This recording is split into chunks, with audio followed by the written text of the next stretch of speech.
Sukuna lui-même était captivé. Iguruma est devenu exorciste il y a à peine 2 mois, mais il évolue à une vitesse fulgurante. Tous ceux qui connaissent Iguruma le qualifient de génie. Il brille d'un talent comparable à celui de Gojo Satoru. Iguruma et sa lame mortelle semblent être le meilleur atout contre Sukuna. Grâce à lui, l'Alliance réussira peut-être à récupérer Megumi Fushiguro. Il suffit d'un coup, une attaque. Toucher Sukuna une seule fois avec cette lame mortelle pour mettre fin à cette tuerie. Mais est-ce qu'ils ont une chance de toucher le roi des fléaux ne serait-ce qu'une seule fois? Eh bien, c'est ce que nous allons voir dans cette vidéo.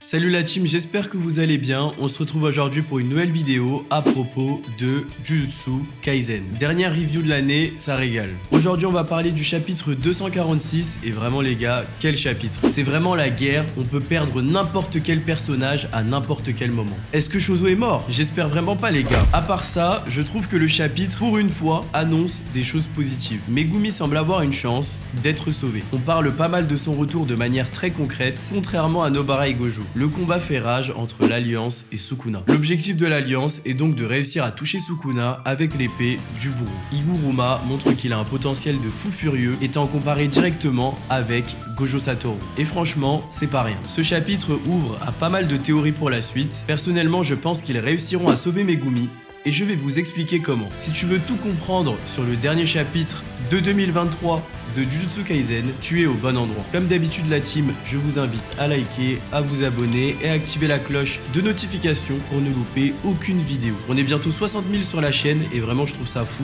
Merci à vous pour le soutien. Quand j'ai commencé mes vidéos, je pensais même pas avoir 1000 abonnés. Donc sans plus attendre, rentrons dans le vif du sujet.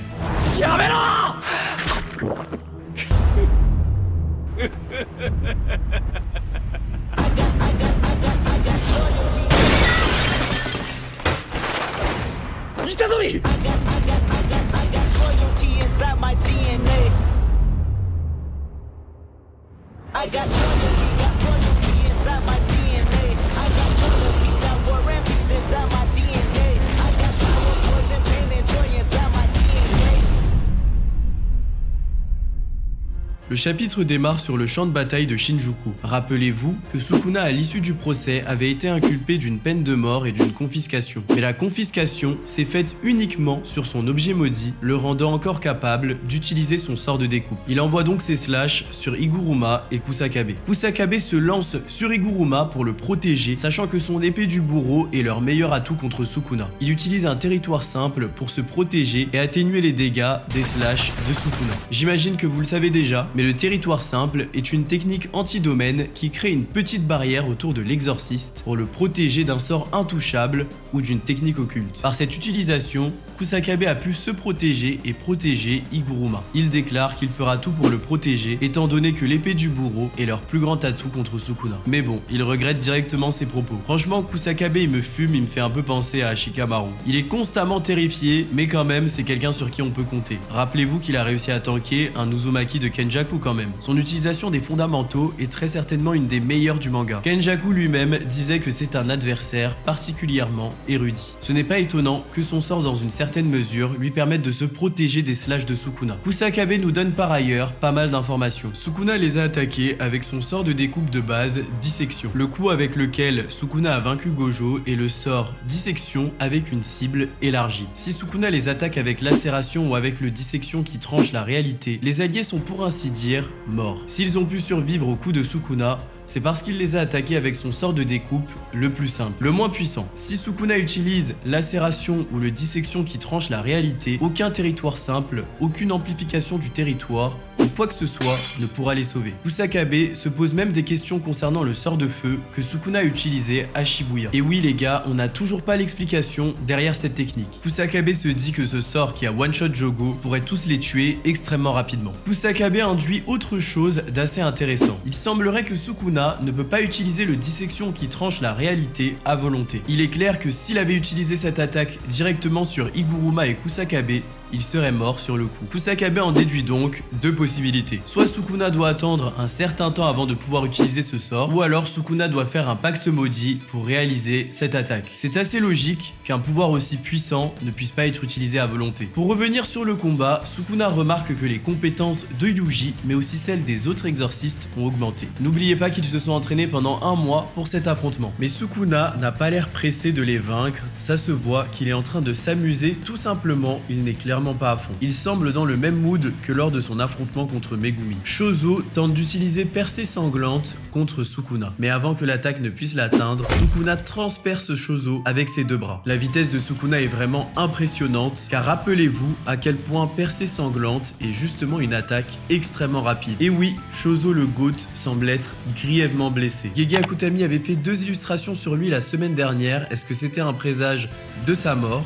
Quel fumier Akutami quand même. Mais bon, rien n'a été confirmé concernant sa mort et grâce à son sort, il pourrait réussir à se soigner. Honnêtement, si vous voulez mon avis, je ne pense pas qu'il soit mort. Rappelez-vous son combat contre Kenjaku. Juste après, Ino rentre dans la bataille utilisant la lame de Nanami pour attaquer Sukuna. Sukuna explique que le coup est plus puissant qu'il ne l'aurait pensé, et il déduit donc que la lame de Nanami porte désormais sa technique occulte. Et oui, la technique et l'esprit de Nanami est toujours vivant au travers de sa lame, et je trouve cet élément vraiment très cool. Son épée est devenue un objet maudit portant son sort occulte. Ino était le disciple de Nanami, c'est vraiment beau qu'il puisse désormais utiliser son sort. Cette lame est désormais un objet maudit portant le sort de division par 10. Cette technique consiste à tracer une ligne sur sa cible puis à frapper un point précis pour créer un point faible. L'attaque surprend Sukuna, mais Ino se fait très vite repousser par le roi des fléaux. Et à ce moment-là, Yuji et Kusakabe attaquent Sukuna, essayant de créer une ouverture à Iguruma. L'objectif est vraiment d'attaquer Sukuna de tous les côtés, de le submerger afin de créer un accès à Iguruma, qui doit le toucher avec son épée ne serait-ce qu'une seule fois. Malgré l'attaque groupée de Yuji et Kusakabe, Sukuna esquive le coup surprise d'Iguruma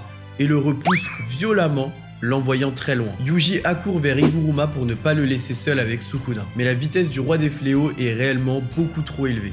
Yuji n'arrive pas du tout à le rattraper. Yuji n'est vraiment pas connu pour être un personnage lent, mais face à Sukuna, il ne fait pas du tout le poids. Sukuna est d'un tout autre niveau. Je ne peux m'empêcher de me dire que le pouvoir de Todo aurait été tellement utile à ce moment-là. S'il utilisait son Boogie Woogie, il pourrait contrebalancer face à la vitesse de Sukuna et surtout créer des ouvertures qui permettraient de le toucher. Il n'y a que Todo qui pourrait sauver la situation, c'est trop. Mais bon, il fait aussi partie de la longue liste des personnages dont on attend le retour. C'est très intéressant ce qui se passe parce qu'on sait que dans le passé, une alliance d'exorcistes avait combattu Sukuna. Ils avaient été vaincus par ce dernier. Là encore une fois, des exorcistes extrêmement puissants se regroupent pour l'attaquer sur tous les fronts. Mais bon, le cycle semble se répéter. Je ne pense pas que cette team réussira à le vaincre. Mais peut-être que l'alliance pourrait réussir à sauver Megumi. Et oui, dans la longue liste des portées disparues, il semblerait que Megumi est celui qui a le plus de chances de revenir. Lorsque Sukuna se retrouve seul face à Iguruma, nous avons un mini flashback du personnage. Nous comprenons enfin qui posait cette question à Iguruma au chapitre précédent. Iguruma, est-ce que tu souhaites mourir? Mais bon,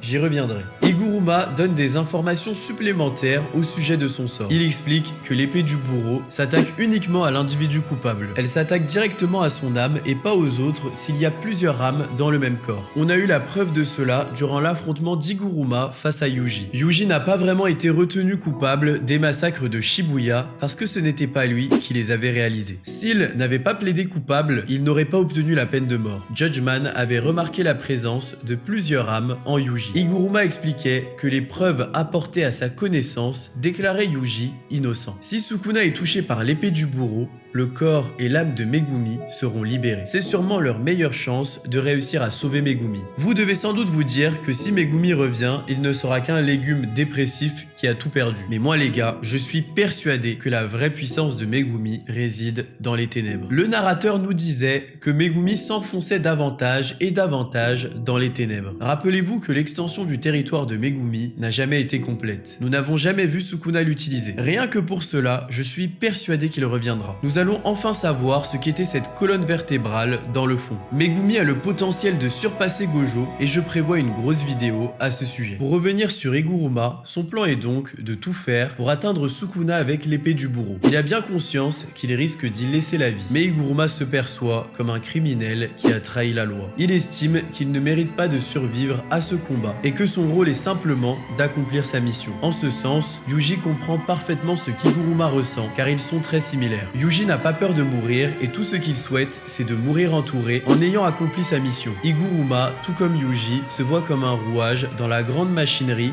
qu'est l'exorcisme. Il a un rôle à jouer et après l'avoir accompli, il souhaite mourir. Yuji estime qu'Iguruma devrait rester en vie, mais Iguruma lui répond qu'il ne peut même plus le regarder dans les yeux. Vraiment les gars, j'adore le personnage d'Iguruma. C'est un homme plein de principes et plein de valeurs qui est très cohérent dans ce qu'il dit. Depuis le début de la track, c'est un des personnages les mieux introduits. De retour au combat, Iguruma ne perd pas la face devant Sukuna. Il utilise l'amplification du territoire pour se protéger des slashs de Sukuna. L'amplification du territoire est une version améliorée du territoire simple. C'est une technique qui neutralise n'importe quel sort imparable d'extension du territoire ou n'importe quelle technique occulte. Elle recouvre l'utilisateur d'une fine membrane de territoire, le protégeant des sorts adverses. C'est grâce à ce sort que Sukuna a pu se protéger des effets du territoire de Gojo Satoru. Très peu de personnages ont pu l'utiliser dans le manga, ce qui montre bien le potentiel de fou d'Iguruma. Il a vu Sukuna l'utiliser et il a pu le recopier à peine 20 minutes plus tard. Iguruma est éveillé à l'occulte depuis moins de 2 mois et il a réussi à utiliser une telle technique. Imaginez seulement s'il était exorciste depuis des années, il aurait un niveau monstrueux. Devant son utilisation et la lumière de l'épée du bourreau, Sukuna lui-même est fasciné. Et oui, le roi des fléaux est fasciné devant le talent illimité d'Iguruma, comparable à celui de Gojo Satoru. Pour moi, ces éléments placent vraiment Iguruma comme un exorciste de génie. Je pense même qu'il réussira à toucher Sukuna avec son épée. Il y perdra très certainement la vie, et la lumière d'Iguruma est le seul espoir de nos alliés. Voyons un peu ce qu'il pourrait se passer dans la suite du combat. Je pense que l'Alliance réussira à toucher Sukuna et à libérer Megumi. Mais comment pourrait-il réaliser cet exploit? Yuji pourrait être un élément clé. Rappelez-vous que Megumi avait demandé à Yuji de le sauver et je pense qu'il tiendra parole. Yuji s'est entraîné durement et semble avoir des habilités qui pourrait surprendre Sukuna. Il possède des coups qui semblent directement toucher l'âme de Sukuna, faisant vibrer son corps tout entier. Il a entraîné des sorts de manipulation du sang avec Shozo et Noritoshi Kamo. Et surtout, Yuji semble posséder un mystérieux sort de changement de corps. Première théorie, Yuji pourrait utiliser son sort de changement de corps pour surprendre Sukuna. Et si Yuji utilisait le corps d'Iguruma pour manipuler l'épée du bourreau? Même si Iguruma n'est plus en mesure de combattre, Yuji pourrait continuer l'affrontement avec l'épée du bourreau. Un changement de corps pourrait surprendre Sukuna, car Yuji garderait peut-être toutes ses habilités, même dans le corps d'Iguruma. Aussi, Maki est toujours introuvable. Lorsqu'elle a affronté Sukuna pour la première fois, elle se demandait s'il pourrait guérir des blessures infligées par l'épée qui tranche l'âme directement. Maki ne possède pas d'énergie occulte, elle est indétectable. Cette fois-ci, Sukuna lui-même était surpris par son arrivée. Regardez sa tête. Si quelqu'un est en mesure de le surprendre, c'est bien elle. Je pense qu'avec ces éléments, l'Alliance réussira à toucher Sukuna une seule fois. Et grâce à ce coup, ils libéreront Megumi. Mais attention, je ne pense pas pour autant que ce coup signera l'arrêt de mort de Sukuna. Il reste encore un doigt de Sukuna dans la nature, ce qui signifie qu'il peut revenir. Et au-delà, même s'il est touché, je pense qu'il aura le temps de se changer en relique maudite. Et tant que cette relique existera, Sukuna sera toujours en vie. Peut-être Kurahome viendra récupérer la relique et qu'elle procédera à une nouvelle résurrection de Sukuna. On aura donc ensuite un affrontement final avec un retour de Megumi, peut-être même de Nobara, contre Sukuna, Kenjaku et le fléau ultime. Sukuna pourrait peut-être même réussir à tanker le coup de l'épée du bourreau, montrant encore une fois sa résistance complètement démesurée. On ne sait toujours pas ce que prépare Kenjaku et surtout qui sortira vainqueur de l'affrontement Akari ou Raome. Du coup, dites-moi en commentaire vos théories la team. Voilà la team, c'était tout pour cette review, j'espère qu'elle vous a plu. Dites-moi en commentaire ce que vous avez pensé du chapitre. Bonne fête de fin d'année à vous la famille, c'est la dernière vidéo de l'année et vraiment ça régale. Merci encore pour votre soutien la team, vous êtes les boss. Restez sur vos gardes, je vous dis à la semaine prochaine pour une vidéo de fou sur Mahito et Yuji. Merci à vous et je vous dis à très vite.